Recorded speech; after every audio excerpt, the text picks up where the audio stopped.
Hello, I'm KD Hale, Vice President of the Association of African American Cultural Gardens, and I have the honor of welcoming you, our audience, to our Sankofa web series. Our goal is to educate regarding the African American experience through this series. We will be interviewing some of the most interesting, engaging leaders, business leaders, and great entrepreneurs in this great city. These change agents will tell us about their journey, who they are, who inspired them, what they do, and what does African American history and African American cultural gardens mean to them. Please subscribe to our YouTube channel and like our Facebook page, the Association of African American Cultural Gardens. And go to our website, aaacg.org, for most updated information regarding events in our Sankofa series, which can also be viewed on demand. We will be breaking ground for the final phase of building the African American Garden this year, and we are excited. But in the meantime, please enjoy this episode of the Sankofa series brought to you by the Association of African American Cultural Gardens. Thank you. Hi, I am Val B. King, granddaughter of legendary King of the Blues, B.B. King. Lift every voice and sing till earth and heaven ring, ring with the harmonies of liberty. Let our rejoicing rise high as the listening skies.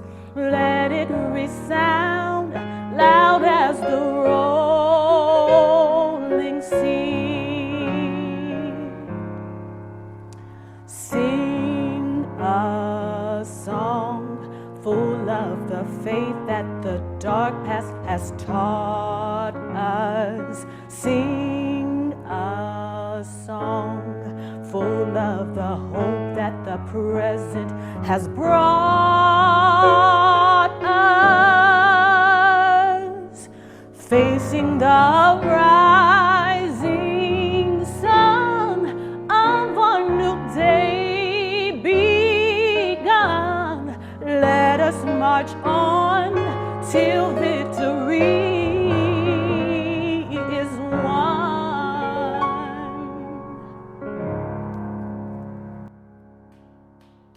We welcome you into sacred space, onto ground that is legendary, into space that summons joy and pride. We welcome you to Karamu House.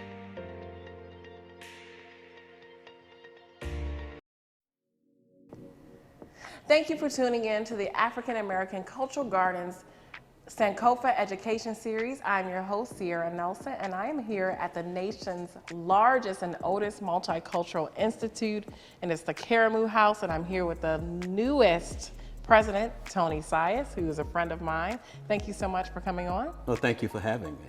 Well, I just want to talk about the Karamu House. For example, myself, I have not been here in so long. I used to take classes here. And this is a phenomenal institution. You have put so much work in. You've been here creating new projects and expanding into this beautiful, rich place for artists here in Cleveland. Just talk a little bit about that. Well, it's been a labor of love and it's been a team effort. So I arrived here at Karamu in 2015 as the newly appointed president and CEO. Over the last 7 years, we've been really excited about leading out on a number of capital improvements. So we're sitting here now in the newly renovated George Forbes Gallery. Behind us is the Key Bank lobby, and then way behind us back there is the Tony Smith gift shop. Also, we have a newly renovated theater. We got these things going in 2018. We finished them in 2019.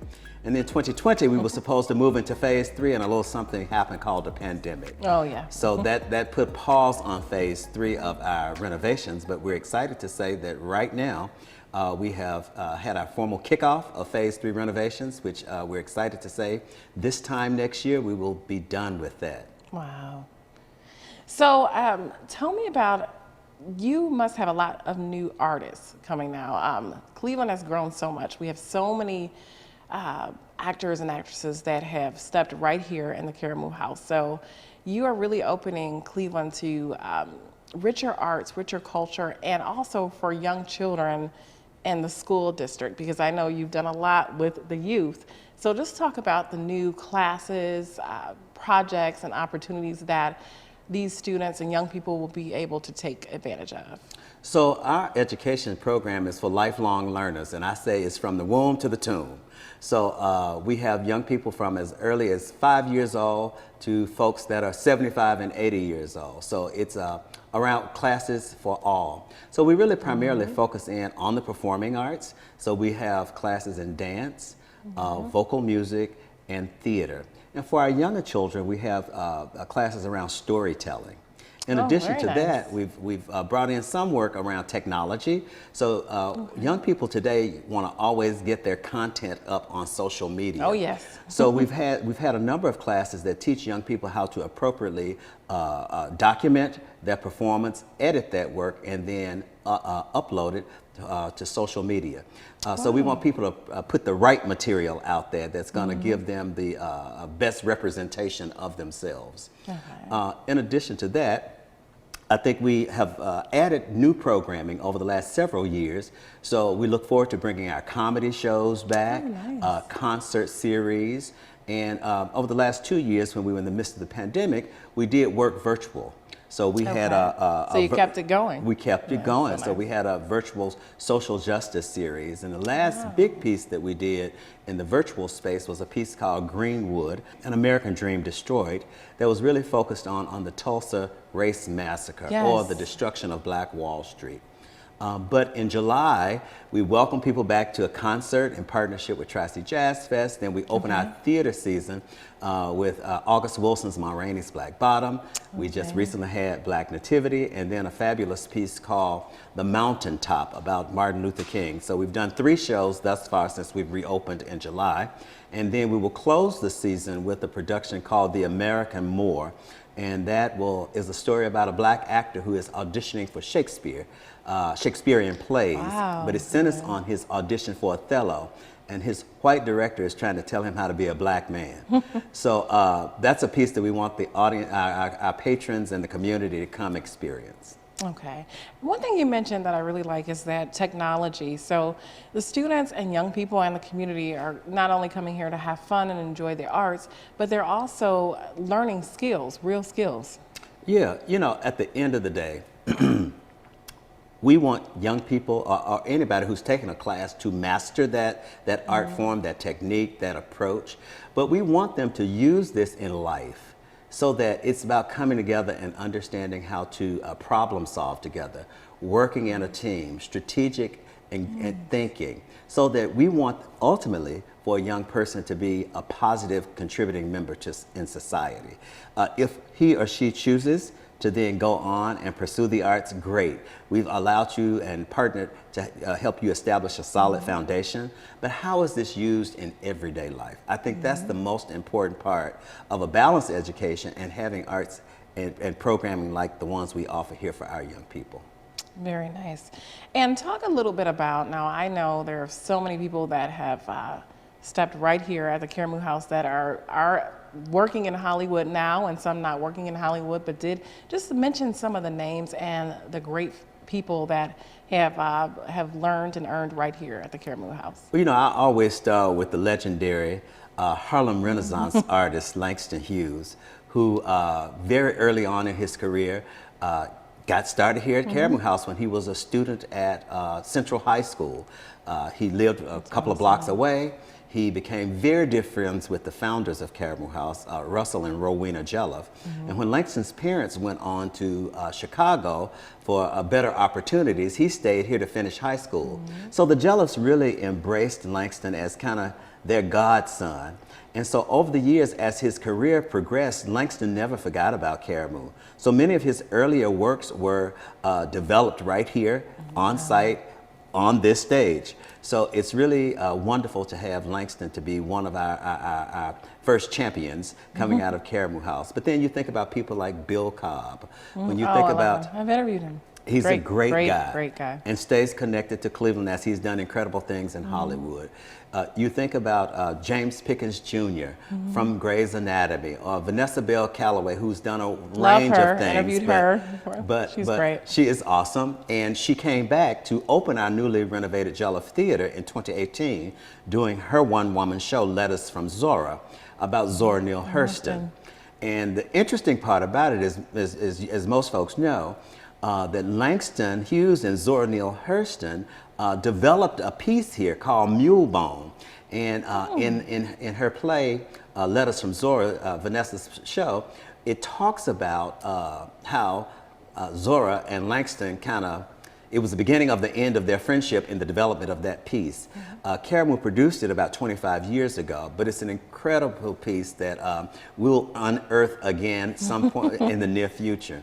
But Imani Hakeem is another person who has come out of Caramoo House. But I feel like, you know, those are the notable names that we all know about. But there are hundreds of individuals who are successful on and off Broadway and the regional theater circuit, on television and film, that are doing great things, that have found their foundation right here at Caramoo House. So success comes in many different levels, but we continue to want to serve our community by providing great instruction and programming. And that leads right into my next question, because you always hear these arguments sometimes all around the world, is, you know, when arts programs get defunded and people don't, you know, vote on arts and things like that.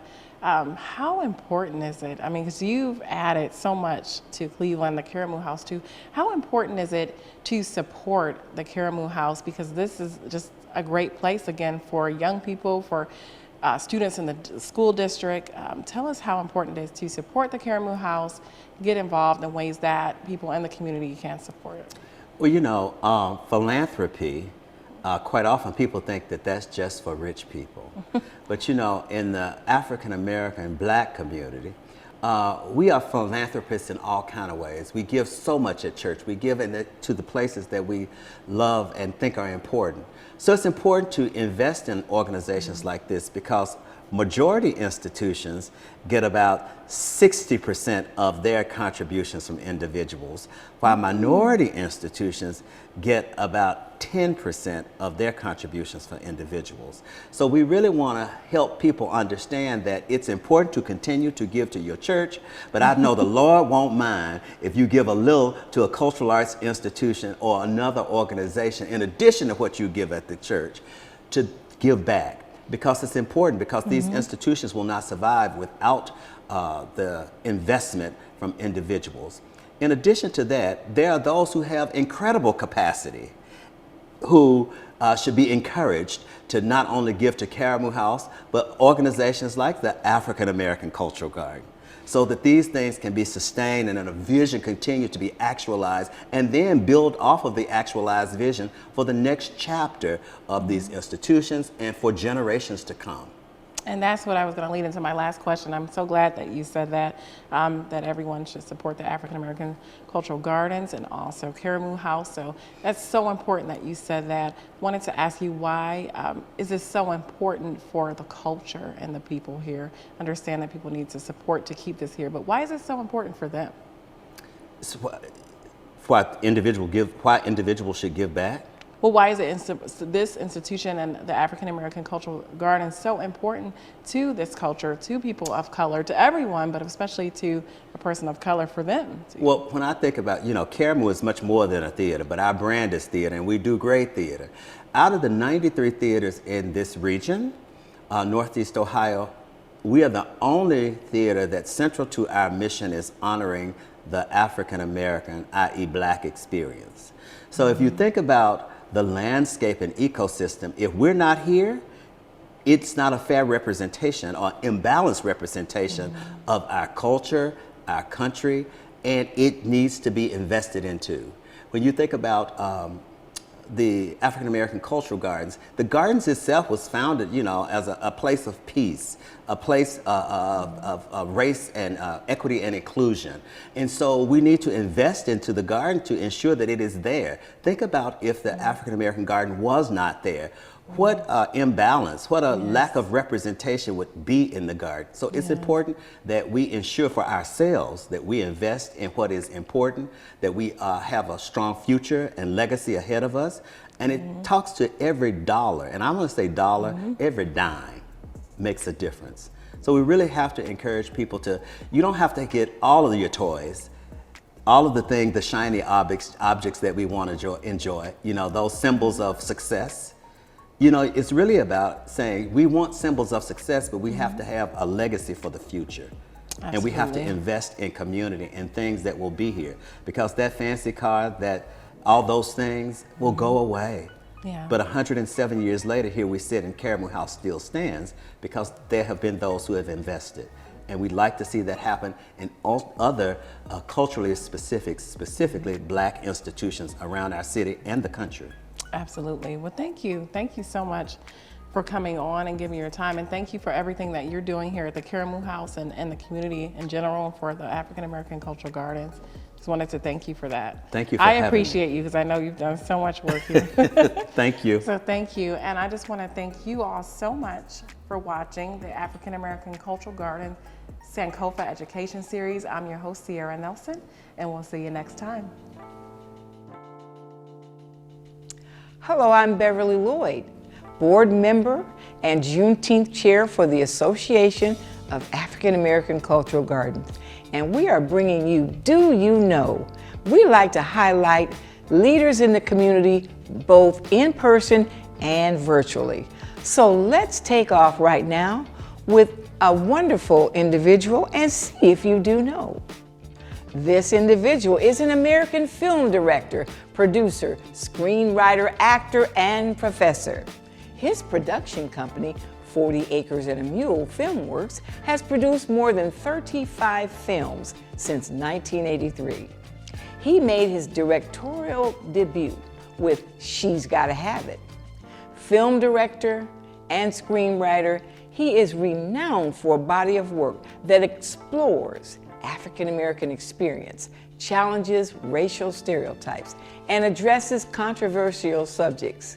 He is also credited with opening up the film industry to an unprecedented degree to the contributions of Black talent. If you guessed Shelton Jackson, Spike Lee, then you do know.